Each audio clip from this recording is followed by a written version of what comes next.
I pledge allegiance to the flag of the United States of America and to the republic for which it stands, one nation, under God, indivisible, with liberty and justice for all.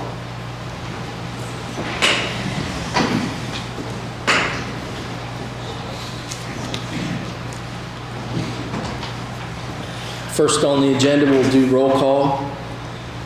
So we have Carol Lanning. Present. Bob Evans. Present. Mary Strong's not here. Dean McQueen. Present. Glenn Bischoff. Here. Brian Patterson. Present. And Jeff Cook, I am here, so we have a quorum. Next, we'll move on to old business, the meeting minutes from February 28th, 2023.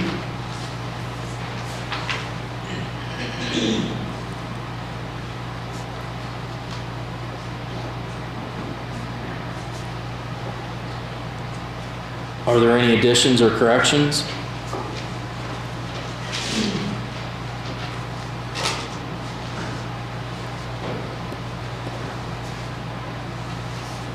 Floor is open for a motion to approve. I'll move to approve minutes of February 28, 2022. Carol Lanning has made a motion to approve the minutes from February 28th, 2023. Do I have a second? Second. Bob Evans seconds. All in favor say aye. Aye. All opposed, motion carries. Okay, next we'll move on to new business, EMA grant opportunity.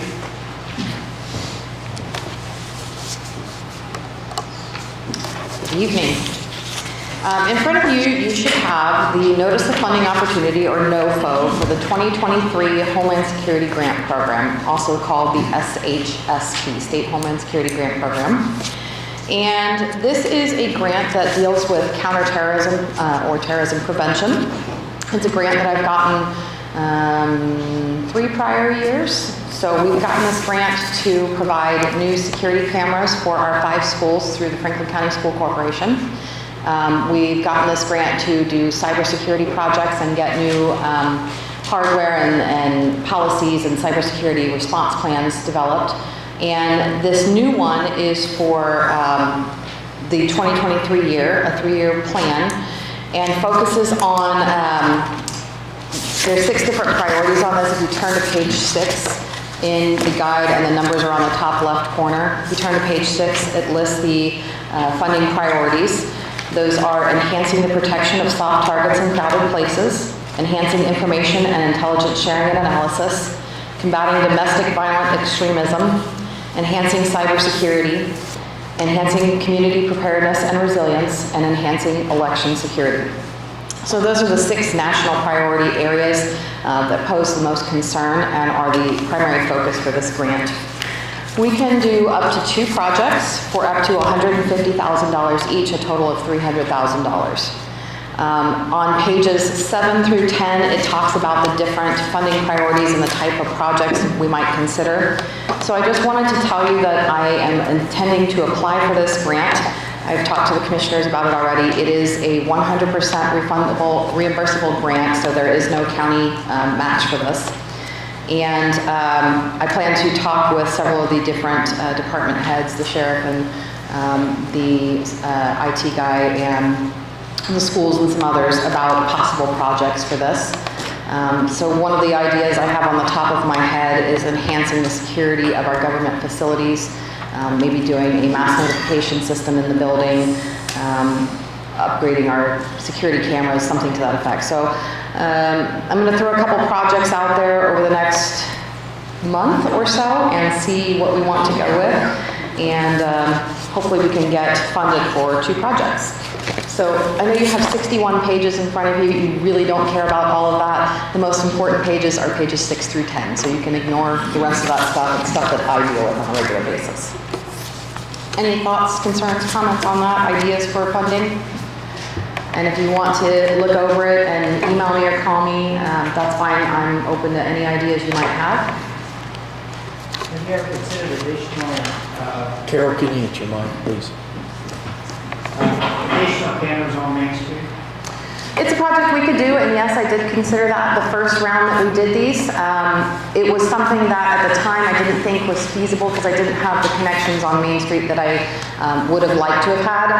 The thing we have to keep in mind with it is that we need to be able to tie any project to terrorism prevention. In this county, and Pete, correct me if I'm wrong, in this county and most of Southeast Indiana and the rural communities, I see that as primarily being maybe some political or religious extremists, a lone wolf type of situation, active shooter type of situation. Cybersecurity would also be another big one. So those are really what I have in mind for a focus. We certainly could do that.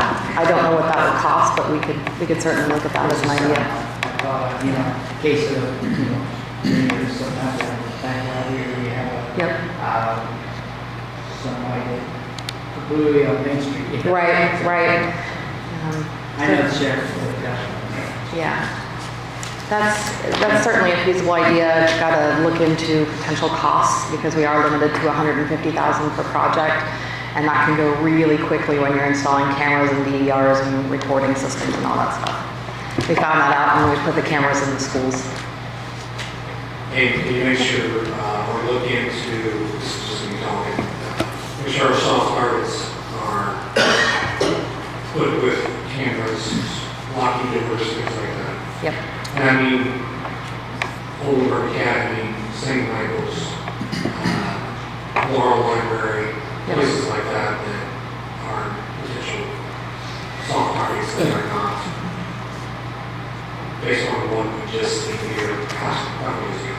Yes, there are two separate grants that can address that. The schools have a school safety grant that they can address those things through that project as well. And there's also another one that's out right now. It's the nonprofit security grant. That is for entities like churches and libraries and the like that might need to do security hardening. So that grant is out there. I'll reach out. I've got to talk to the school system tomorrow anyway, so I want to make sure that they're aware of that and can apply for that. So this grant does? It does. Oh, it does. But there's other money as well that we could tap into a variety of sources. So if we find a different priority project for this money, we could also put in for those types of projects through two other grants. Yeah. There's opportunity out there. And I'll tell you now, the big focus right now is cybersecurity. We've done some hardening over the last year. We bought some new Nimbles, which are, I don't speak cyber very well, but Ramsey would tell you we bought 3 backup servers and 2 or is it 5 storage units, or maybe I got that backwards, but we did some cybersecurity hardening as well. I also had Ramsey help me draft a cybersecurity policy for the county in terms of technology used for county employees, as well as we are in the middle of finalizing our cybersecurity incident response plan. Yeah, I had a dinner with somebody here recently, and they said that you are on the state cybersecurity board. Yes, Congratulations. thank you. I represent rural communities as well as emergency management. There is a meeting on April 21st in Lawrenceburg that you all should have been invited to through the Indiana Office of Technology, IoT. It is talking about the cybersecurity focus that we're going to do. There's $20 million of grant money that has been given to the state or will be given to the state over the next 4 years to focus on cybersecurity projects. So I'm on the committee that's helping shape the priorities and goals and things we're going to spend that money on. And I'll be speaking at the Lawrenceburg event if you guys can make it to that. We'll talk about all the things that are coming down with the cyber focus. If you could resend that email out to Sure. all the council members, because the gal I talked to was the one who sent that out. Yeah. And she accidentally left council. Oops. So, I'll get that to you. Speaking of, I actually emailed you guys last Wednesday. I'm missing an email for somebody. It's getting kicked back. But I'm going to give you another thing. This is about the development of our countywide emergency operations plan. And let me pass this out to you and then I'll talk about it. Should I fess it up and figure it out? It's me. Okay. In case this email did not reach you or you don't check your email, I'm going to tell you in person. So every year, We are to update our countywide emergency operations plan, or EOP. This plan was last updated in 2016, and a lot of what is in there is no longer valid, so I'm starting the process over. And what an EOP does is it tells us how we're going to function in a disaster. The roles of not only county agencies and elected officials, but the roles of any of our partners that have something to do with disaster. It might be the EMS, it might be the fire department, it might be the health departments, it might be the schools, it could be our IT people, it could be outside partners such as our churches, anybody that we might use as a shelter. It could be the 4-H fairgrounds, which we would use to stage equipment or provide resources to affected victims, that kind of stuff. So I'm coordinating the project, but it requires input from as many key offices as we can get and as many public safety partners as we can get. So it's something that I don't write by myself in a vacuum. I need input in it. So I've invited all the key county office holders to this, and I'm inviting all of council and the commissioners as well. I've got some of our utility partners invited. I've invited surrounding county EMA offices. I've invited state partners and state public safety communications, and you name it. If it has to do with public safety, they've been invited. So we are statutorily required to have an EOP. It's through Indiana Code Title 10-4. And that is the code that applies to emergency management. So if you get this email, you can click on that phrase statutorily required and look more in depth at that. We are doing a kickoff meeting here in this room next Tuesday from 2 to 3 p.m. It should take about an hour. I will provide tasty snacks and beverages. So I'd love to have you here. I'd love your input. This should only last an hour, but it's going to give you an overview of what we'll be working on this summer.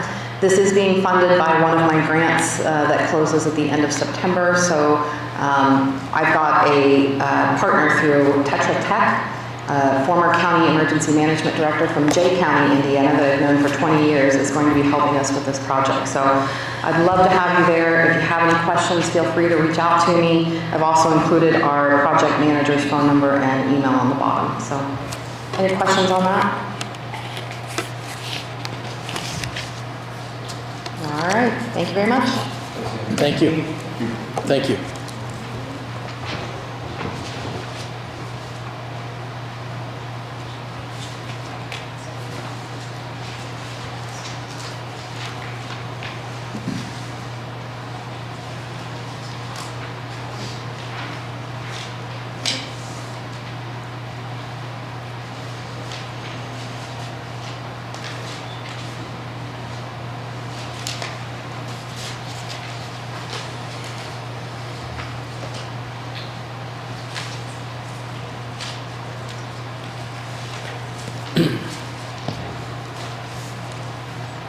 Amy, I just sent you my email because I think probably mine's the issue.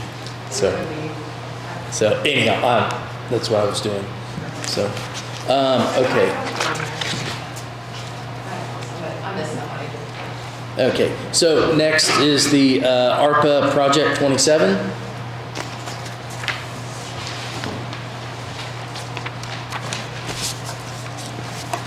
Does ever, would you turn this off? Good. There we go. Does everyone on council know what ARPA stands for? Bob, do you know? Refresh us, Do a little, okay. please. So ARPA stands for the American Rescue Plan Act, and in that act, they actually distributed money to counties and towns across the United States. Franklin County received about $4.4 million. And we had set $1 million aside to participate in a new program called HELP, which stands for Hoosier Enduring Legacy Program. And so we had 3.4 left. And out of that 3.4, we've allocated most of it to projects, one of which was to repair the government center roof. We're also going to be using that money to improve the ADA access to the building, that we're going to rearrange where parking is, things like that. And there's been a variety of other things, such as help with fire departments. The list goes on. Metamora, we assisted them with improving their sewer system, and that's what the money was intended for, was to assist local government units that didn't have enough money, or nonprofits, and trying to respond technically to the COVID-19 process, but by declaring it lost government revenue, we were a little bit more free to spend, on projects that might have been a little bit more tighter constrained. And so at this point, we've got just shy of $416,000 left. And that would be after Carla's, well, I'm going to let you do a lot of talking about what this project is about. But there's been a variety of projects. This is number 27. Yeah, so we've used it quite well, I think, for a lot of projects. And this one actually has to do with improving the timekeeping system in the government here in Franklin County. It seems to me like a good system. Carl has talked to John Heiss a bit about it. He has some questions. But I think I'm going to let Carl talk more about it. Unless somebody has any questions about the ARPA program, Bob, you or Dean, if you'd like to, if there's anything you need to know. If you don't want to ask tonight, get a hold of me. We can sit down in my office downstairs sometime. We'll have a good discussion about it. How much did you say was left, John? I'm sorry. How much did you say was left? Just under just under 416,000. We haven't spent all of it, but it's all committed to projects. So. And we have a reporting date coming up April 30th. And so we have to report how we've allocated it and how we've spent it so far. So there are a few strings attached because it's federal money, but so far we've done a good job keeping in line with those, and we use Reedy independently of anything that you do with Reedy to advise us on that. So, in fact, they're going to help Carla and I get the report done on April 30th, mostly Carla. So Carla, if there are any questions, I'll turn this over to you to talk about the software. Okay. This is an add-on to our payroll and financial system. It's through the LAO, which we already have. And it has kind of come about because the LAO system with our payroll, while we can show on an employee's pay stub their comp time or their vacation hours that they have or their sick time, the system cannot keep, like if you used comp time, our system cannot show that you used comp time. We have to manually go in and change each time an employee uses comp time. Working with the sheriff's office, and they actually have 3 different departments that does payroll, and the highway department. Just last week with the highway department, we had 17 out of 21 employees that we had to review their time and make changes to. There's not even a place for me to put a note as to why I'm making those changes. So the State Board of Accounts comes in and looks at that, and we have no way of showing them why are we making all these adjustments to somebody's time. It's going to be really difficult. And when we do, a lot of times what the mistakes are is when they're entering it incorrectly into payroll, then it doesn't match their service record. So then we have to pull their service record and we have to do a comparison between their service record and their payroll to see where that discrepancy might be. Talked to all of them over at the sheriff's office. Every one of them believe that this will save them hours in preparing for the payroll because they're still using the manual time clocks. This system will automatically create their timesheet. The employee will sign off on it, the department head will sign off on it, and then it automatically becomes their payroll. It's just with a matter of hitting a button, it becomes their payroll. The payroll will actually get more simple than what it actually is now for doing it. And that's basically what it is. If the departments do not want to use the time clock, they don't have to. They can have their schedule set up, and it's automatically in the system, and then the department head just needs to change that schedule if an employee is off sick or out on vacation. It also has a feature, which we've noticed a few issues recently with, is when someone asks to leave. They can actually email it right into the system to the department head, and the department head can approve or deny their request for leave right there. And it's a permanent record. Right now we use paper for that purpose, or we don't use anything at all, so we don't have anything to show the State Board of Accounts for that either. And so that's what the program is about.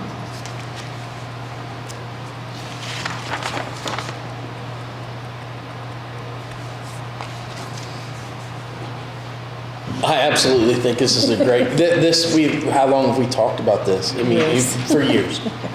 I mean, auditors ago, we have talked about this. We needed something to truly mark time. I think this is Yeah, this is a good project. What's council think? I think it's a necessity, so. You know, a necessity to go for the county. Keep everything straight. It's definitely an improvement, right?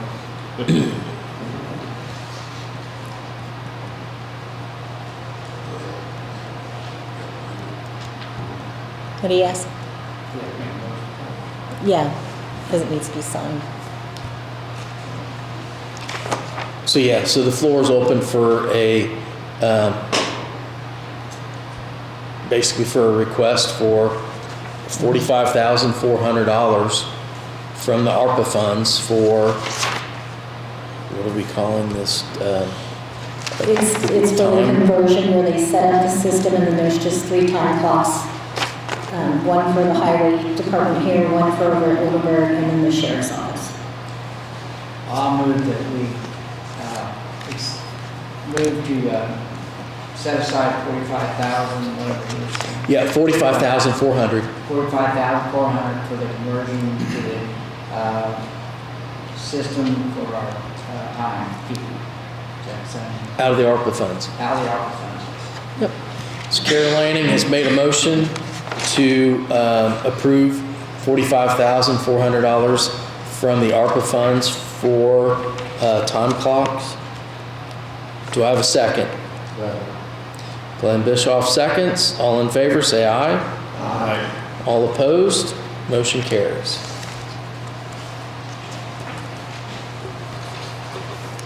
I have one request before I leave. Mr. Commissioner, can I put in an ARPA fund to fix this darn thing? Drives me crazy. Okay, next on the agenda is the additional appropriation ordinance 2023-09, where it has been determined it is now necessary to appropriate more money than was originally appropriated in the annual budget. Now, therefore, Section 1, be it ordained by County Council of Franklin County that for the expenses of the taxing unit, the following additional sums of money are hereby appropriated out of funds named and for the purposes specified, subject to laws governing the same. Fund name ARPA, other services and charges, $38,325. For a total for ARPA, $38,325. Fund name FC redevelopment, other services and charges, $13,950. For total for fund name FC redevelopment, $13,950. Fund name county offender transportation, other services and charges, $5,547. For a total for fund name county offender transportation, $5,547. Fund name property tax maintenance, personal services, $20,000. For a total for property tax maintenance, $20,000. Fund name health, personal services, $6,500. For a total for health, $6,500. Dated this 28th day of March 2023. Any questions?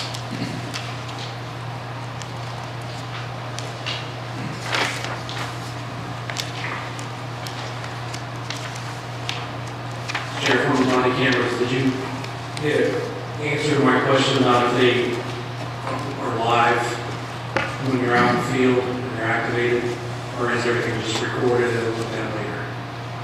I've not looked into it yet. I apologize. I'll look into it for the next meeting.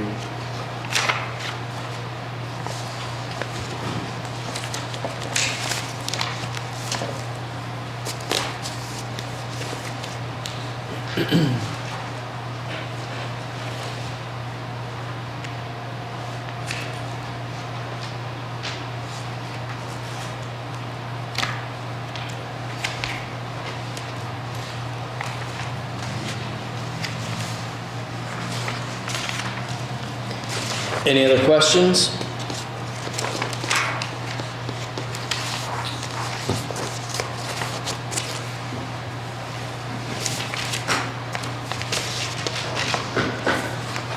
Floor is open for a motion to approve.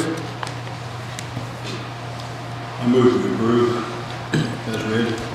Bob Evans has made a motion to approve additional resolution 2023-09.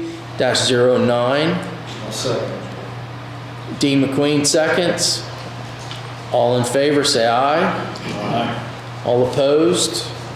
Motion carries. So next on the agenda is the amendment to the salary ordinance. It says Amendment 2 to the 2023 Salary Ordinance 2022-17. Be it ordained that on this 28th day of March 2023, the Franklin County Council amended the 2023 Salary Ordinance as follows. Commissioners requested that the building inspector / administrative hourly rate be changed from $17.50 to $18.30, and the commissioners request a part-time intern to be added to the highway department at $13.50 an hour. So I guess my question is, so on the intern, you'll just end up being, you'll just use the part-time money that was already appropriated for this Correct. What we're asking for here is just an exception to our minimum part-time, which I believe is $17 an hour, Carla. Mhm. Reducing that to $13.50 to hire an intern in at the reduced rate. Okay.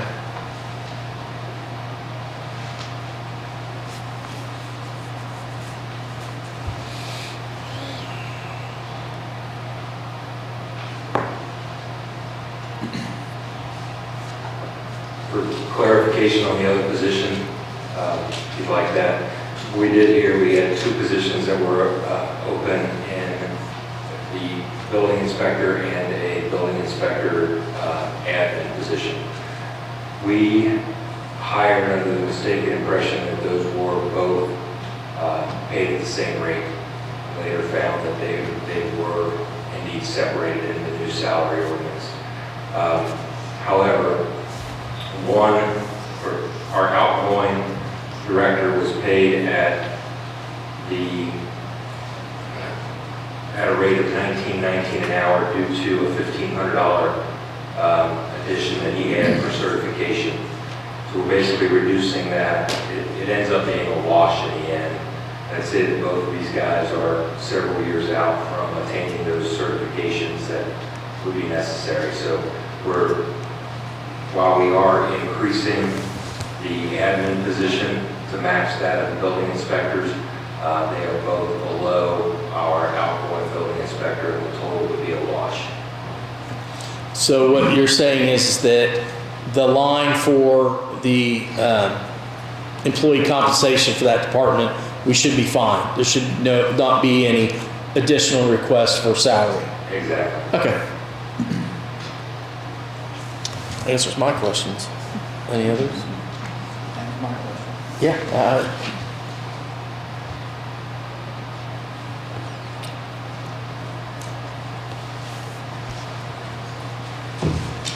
I'll move to amend, approve the amendment of the salary ordinance 2022-17. Carol Lanning has made a motion to approve salary ordinance 2022-17. Do I have a second?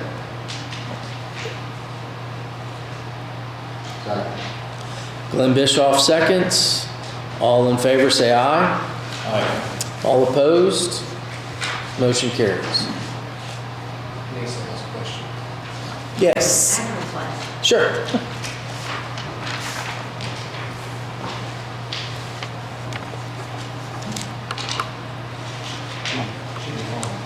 Should be on.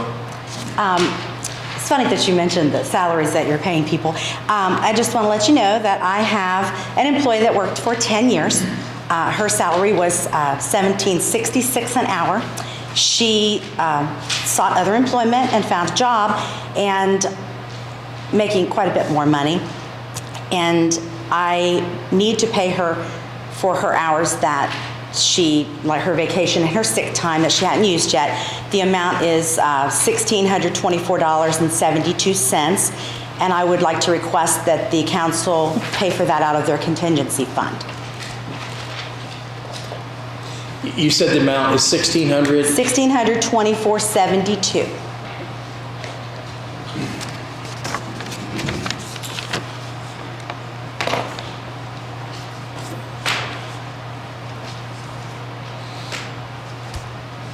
And that would be a transfer out.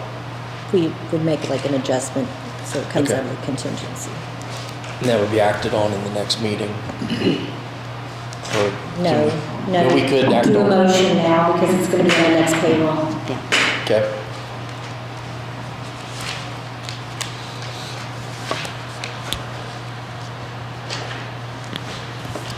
So, yeah, council needs a motion for. I'll make a motion that we approve. Bob Evans makes a motion to approve $1,624.72 for an outgoing employee.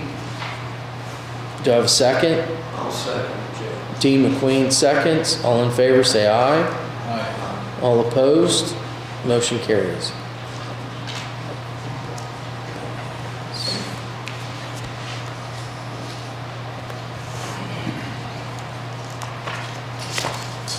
Next, we'll move on to the Reed invoice 9333 in the amount of $6,310.05. I can make a motion to table that until the next meeting. Brian Patterson makes a motion to table it till the next meeting. Do we have a second? Second. Bob Evans seconds. All in favor, say aye. Aye. All opposed? Motion carries.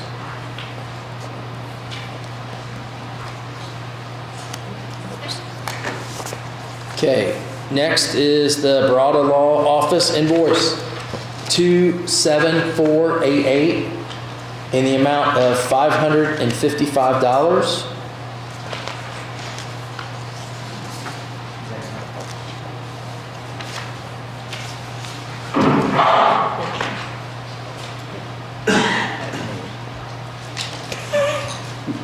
What do you have? Let's see that. Well, at the bottom of it, the current charges are $555. Yeah, I paid it. That's right. Yeah. So the floor is open for a motion to approve. I'll move to pay the law office bill for $595. Carol Lanning's made a motion to approve the Barada Law Office for $555. Do I have a second?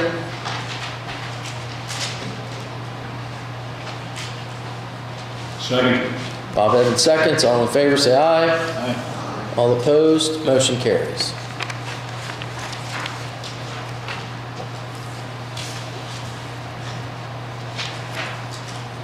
Next, we move on to the Peterborough Board appointment.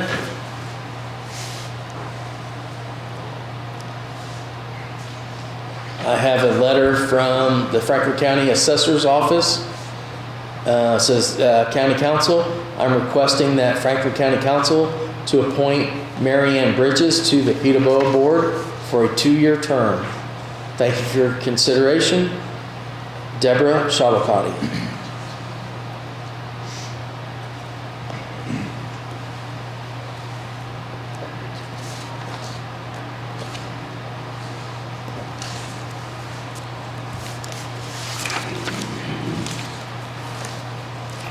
Once again, I'd like to see this person come before us.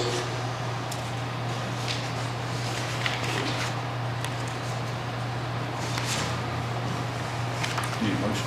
Yep. Motion, yep. The floor is open for a motion. I'll make the motion to approve the appointment. Bob Evans has made a motion to approve Mary Ann Bridges. Do I have a second? Second. Glenn Bischoff seconds. All in favor say aye. Aye. All opposed? One abstention, or one no. Motion carries.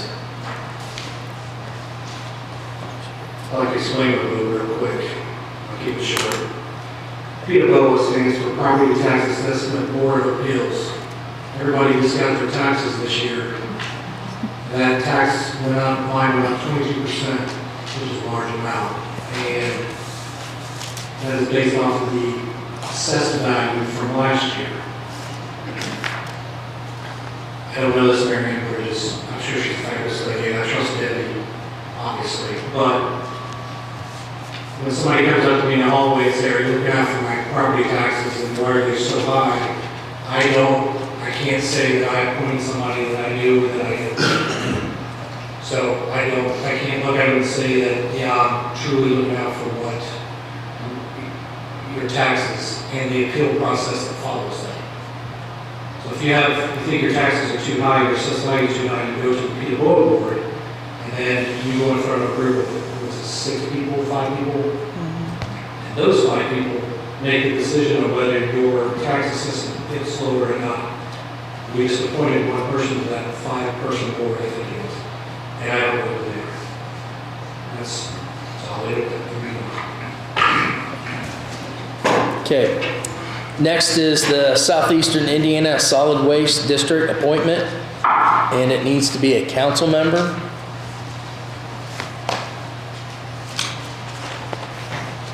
And I've done this in years past.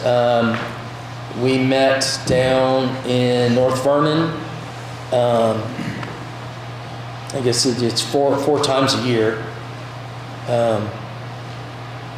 It's about the recycling center. It's a very worthwhile organization. I mean,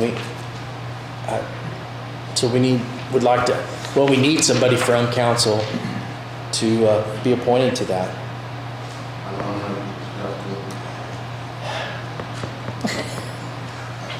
Did you not hear me?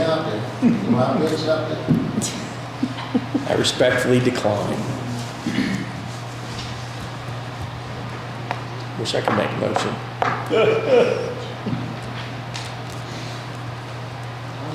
I'll nominate Glenn. Carol Anning's made a motion for Glenn Bischoff for the Southeastern Indiana. There you go. Recycling district, solid waste district.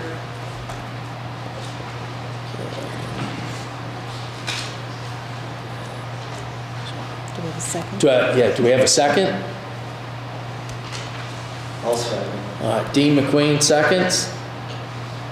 Glenn, you will accept this? Yeah. Okay. All in favor of Glenn Bischoff being the council's nominee for the Southeastern Indiana Solid Waste District, say aye. Aye. All opposed? Motion carries. Congratulations.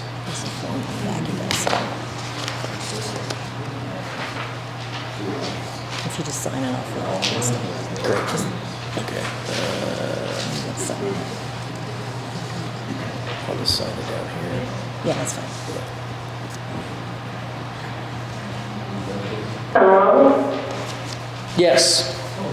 Mr. Cox, this is Mildred Silmar, and I appreciate Brian Patterson speaking out on the increased valuation of our property taxes. It's pretty ugly this year. So I hope everybody's looked at their property taxes. Thank you. All right. Thank you. Is there anything else to come before council?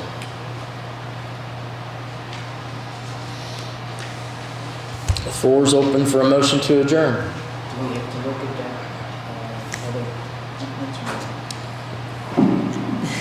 that? Okay, Carol's asking about the other appointments. I've been doing some research on it and trying to come up with something for advertising purposes for next year. And it looks like council last appointed somebody to the alcohol beverage board back in 2012. And I've not been able to find any contact information on who I can get a hold of to find out who's on there and who appointed the people that are on there. And I kind of want to get with Grant too, just to make sure that I am reading it correctly, but I do believe that council has an appointment there. And there will also be an appointment coming up, I believe for the library. I'm going to double check on that, which will be in July. And I'm still have some questions about the Board of Zoning Appeals as well. So I need Grant to review that and then to review who's sitting on the board right now. Carl, I have a question. I've asked you this already once, but I want to see what the board thinks. We approved $8,000 a year for the fire departments and last budget session, and they are receiving checks right now for $666.66 every month. Is there a way that we can pay that in advance out of our contingency fund, just give them a lump sum check at the beginning of the year, and then we can pay it back out of the taxes, the safety tax? Public safety. Public safety tax. And I did ask Grant if we could do that, or even just make the payment from county general and then have county general reimburse each month as the money's coming back in, and just put it back in county general instead. And he was gonna do some research on it. I don't think he thought there was really a problem with doing that.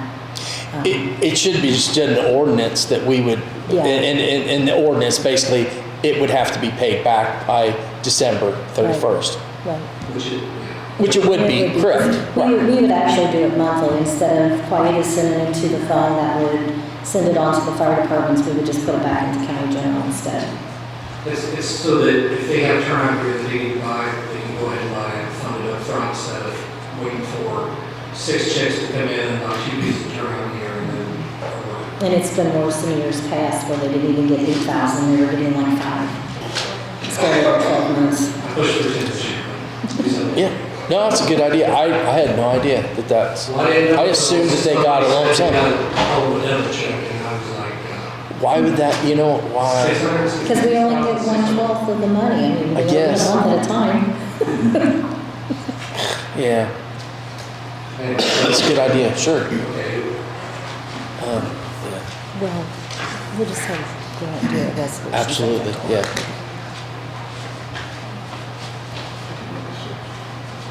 Because we'll be getting the next check real soon. Mhm.